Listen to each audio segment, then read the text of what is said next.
దేవుడు మనతో మాట్లాడాలనుకుంటున్నాడు. కానీ మనం మందిరాలకు, సభలకు వచ్చేటప్పుడు మన ప్రార్థన ఏమిటో తెలుసా? నా గురించి మాట్లాడేసయ్యా, నా పిల్లల గురించి మాట్లాడేసయ్యా, నా పరిస్థితుల గురించి మాట్లాడేసయ్యా. మందిరాలకు, సభలకు వచ్చేటప్పుడు మన ప్రార్థన నా గురించి మాట్లాడు.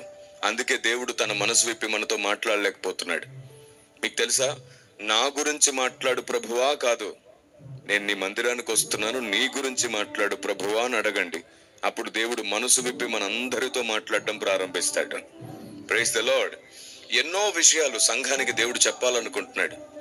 యుగాలలో, తరాలలో మరుగు చేయబడ్డ ఎన్నో మర్మములు మనకు బోధించాలనుకుంటున్నాడు. దేవదూతలకు కూడా చెప్పకుండా దాచిన ఎన్నో సంగతులు దేవుడు మన హృదయంలో ముద్ర వేయాలనుకుంటున్నాడు. తద్వారా దేవదూతల కంటే పైగా తలగా ఉండాలని మనల్ని నిర్ణయించాలనుకుంటున్నాడు ఆయన.